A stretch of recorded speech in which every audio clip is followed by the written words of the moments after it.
good with you? Much love and respect.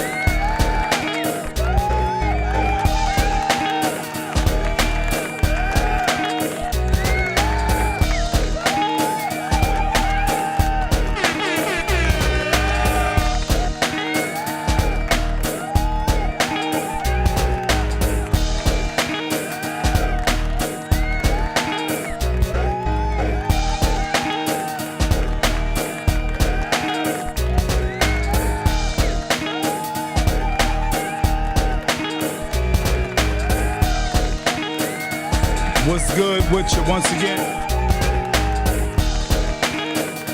Much love and respect. Peace and blessings on this chilly Tuesday.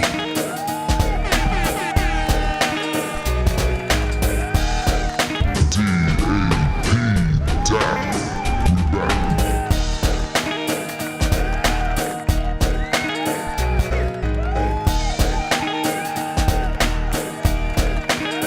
Hey, what's good?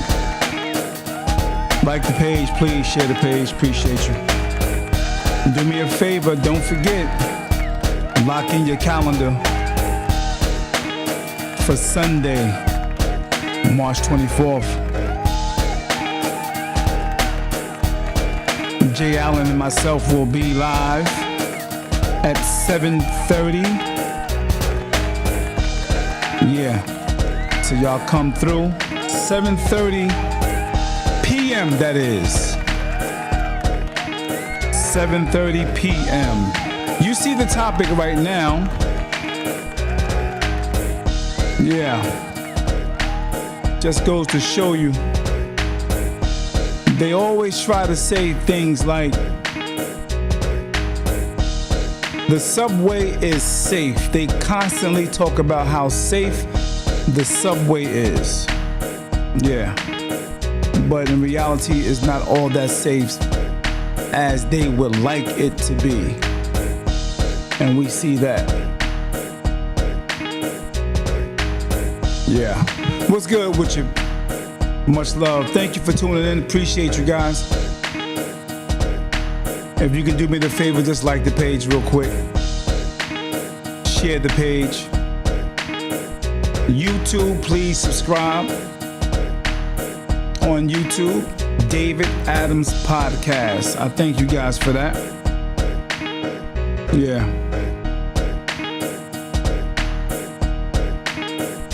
So,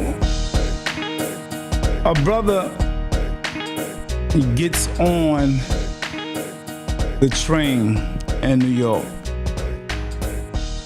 and for some reason, he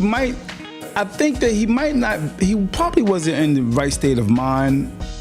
Maybe he may be dealing with some illness, mental illness. And first of all, he got on the train. And as they said, he basically snuck on the train. So that right there is a red flag from the beginning. No one knows what was on his mind, but he gets on the train and, was very aggressive, I guess you would say. Well, I'm going to watch it while you watch it with me. And we'll just look at some of the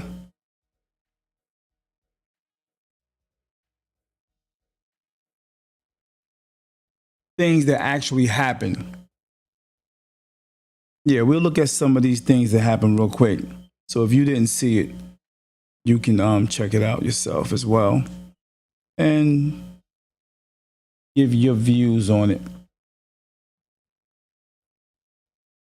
Okay, so here is the video. This is coming from the news, ABC. Let's see, here we go.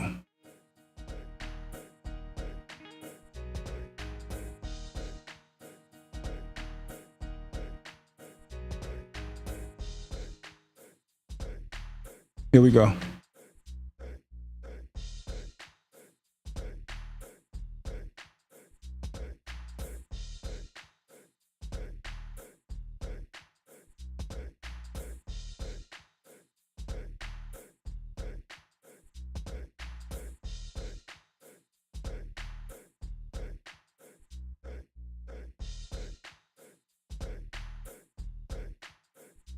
This video showing the wounded man taken away on a stretcher, rushed to a nearby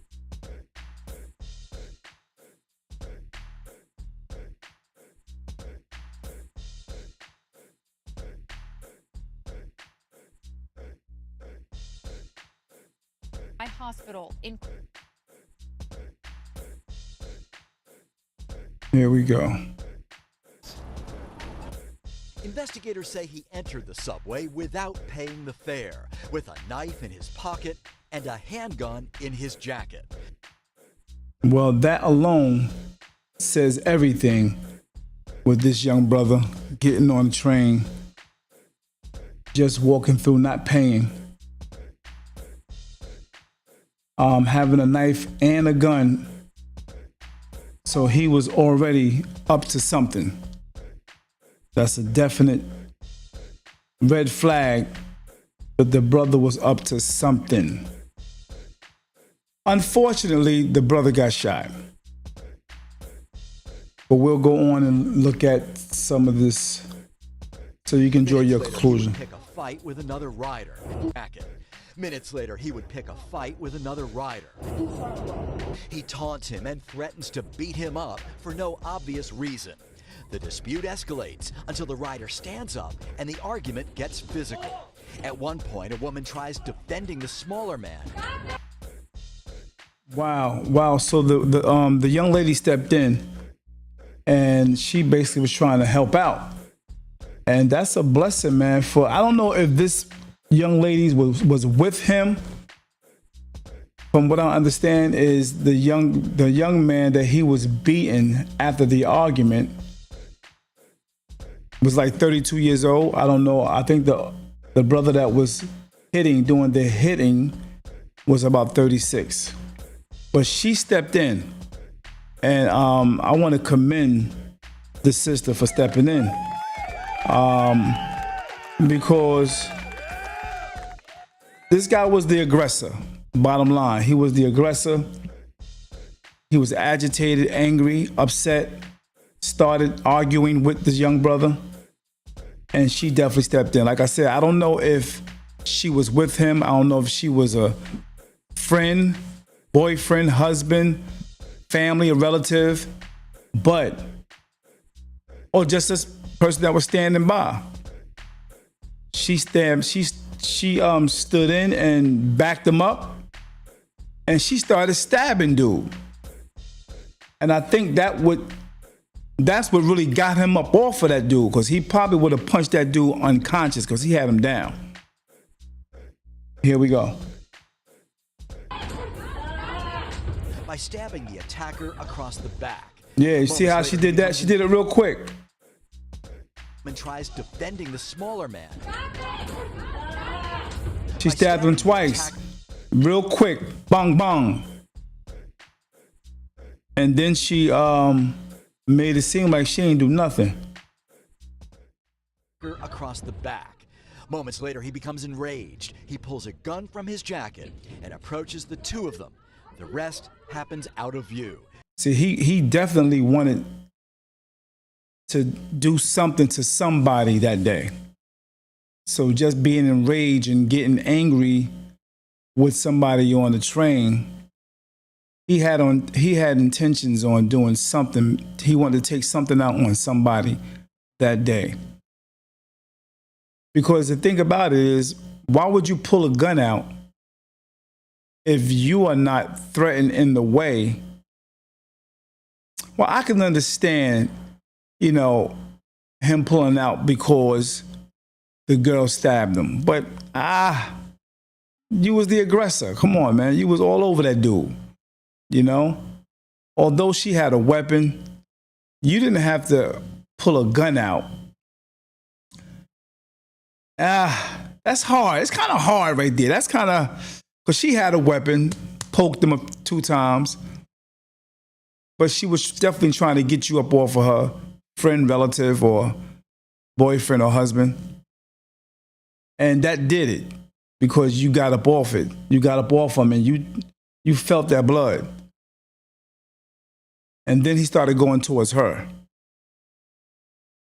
Police say the smaller man will wrestle the gun away. then shoot the attacker in the head. Panicked riders ran for their lives. Some were trampled. Many were traumatized. So it was said that they wrestled. For some reason, the guy that he attacked got the gun from him, shot him 4 times. I think 2 in the face, 1 in the chest, and 1 in the stomach, something like that. But yeah, shot him 4 times with his own gun. So the dude was actually asking the young lady, "You shot me? I mean, you stabbed me? You stabbed me, huh?" Went to that jacket and tried to, point the gun at them. But it didn't go his way.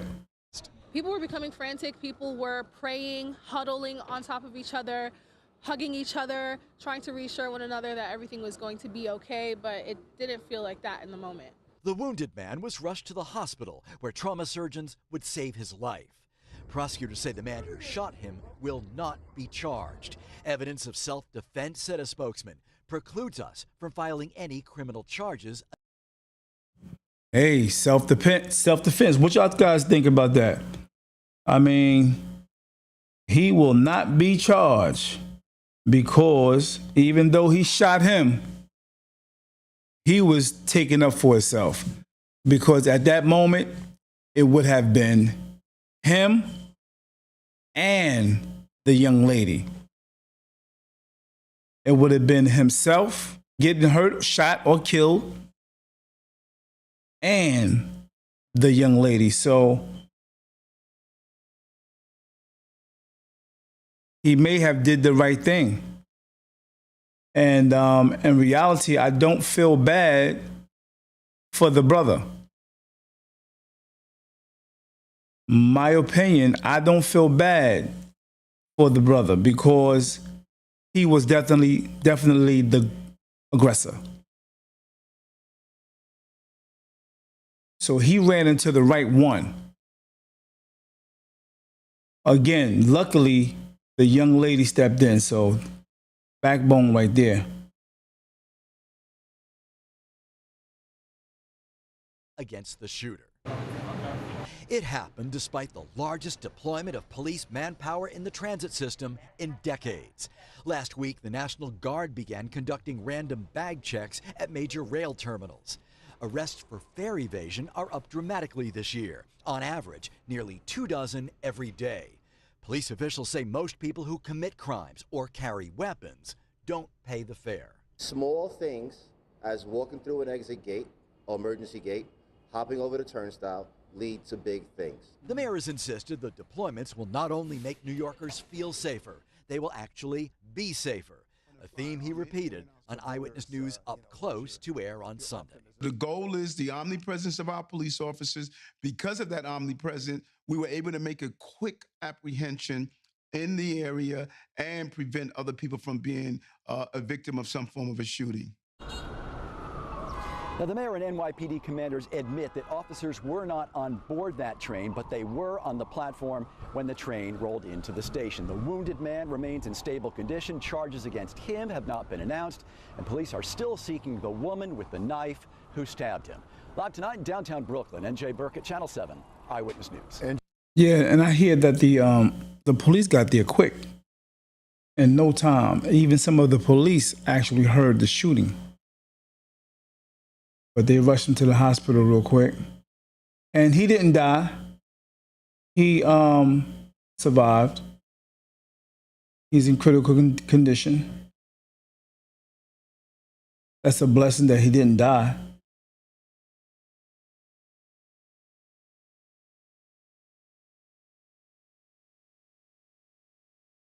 Yeah, but how you get on a train, start smack, to a nearby hospital and in get critical your condition. gun took you? And within just seconds, officers flooding into this station, arresting a suspect. But this terrifying incident coming just days after Governor Kathy Hochul sent the National Guard. So evidently he has some issues going on mentally. A 13% increase in subway crime so far this year. Wow. Ariel Reshef, ABC News, New York. Watch breaking news on YouTube. Well, Subscribe to ABC7 Chicago. I just wanted to bring that to y'all real quick before I take it down. But I also wanted to tell you guys to look at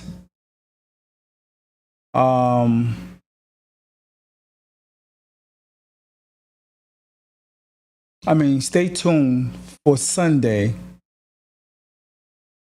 Sunday will be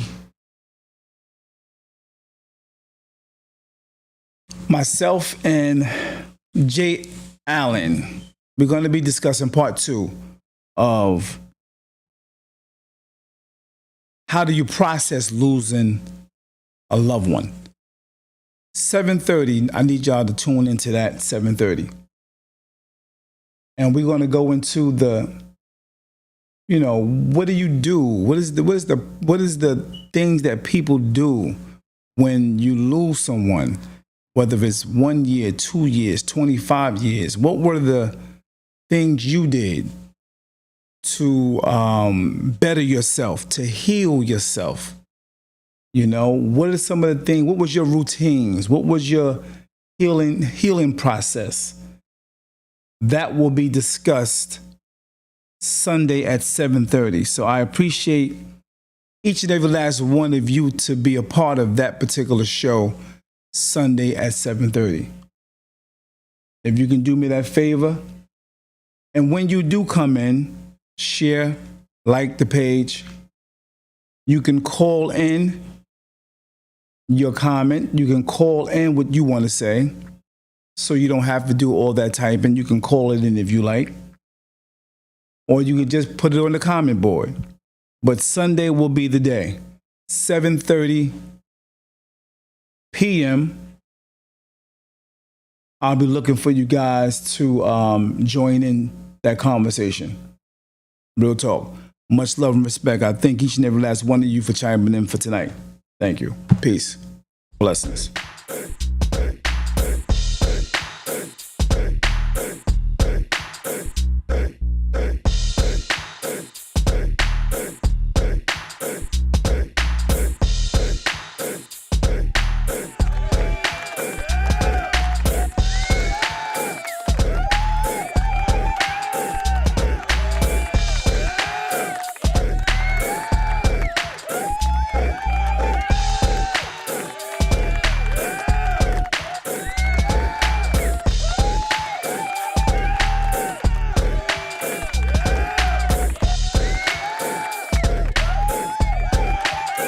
Thank you, Latanya. I appreciate you for wanting to tune in Sunday. I appreciate that.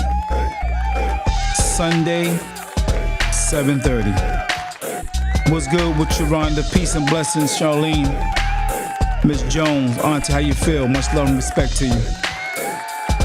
Thanks for chiming in.